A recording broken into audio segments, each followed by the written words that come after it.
Dans un contexte particulier de l'histoire du pays où les acteurs politiques s'engagent pour une élection apaisée, certains citoyens utilisateurs des réseaux sociaux s'adonnent à des expressions de plus en plus violentes. Une situation qui dénature le rôle premier que sont censés jouer ces canaux de communication. Quelques jeunes rencontrés déplorent ce comportement. Il n'y a pas un jour où je ne pars pas sur un réseau social. Et l'importance de ces réseaux sociaux, c'est qu'elles nous apportent, ça nous permet de nous cultiver d'abord. Et c'est également un moyen de distraction. Et ensuite un moyen d'information également, un peu comme les médias. Par contre, nous avons un phénomène qui est vraiment accru, c'est très accentué ces derniers temps sur les réseaux sociaux. C'est le phénomène du harcèlement et de la violence verbale sur les réseaux sociaux. Et ce phénomène-là est tellement développé que ça mène des fois à des suicides ou à des affrontements même physiques.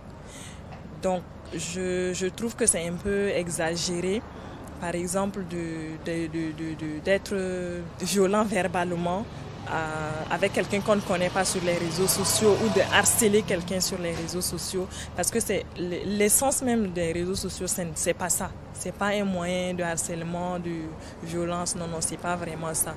Donc on devra faire un effort pour repartir sur vraiment la base de ce que c'est que les réseaux sociaux et leur importance. Bien sûr, utilisateur des réseaux sociaux. Ce qu'on constate de nos jours sur les réseaux sociaux, c'est de la violence, c'est des accusations que les gens font.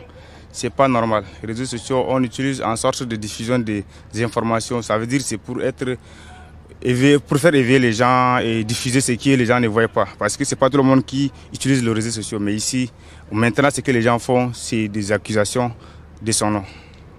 Même constat fait et déploré par Beninga Deuro Francis, expert en cybercriminalité et auteur d'un ouvrage de référence sur la question. Alors, qu'est-ce qui se passe lorsqu'il y a certaines infractions au niveau des réseaux sociaux?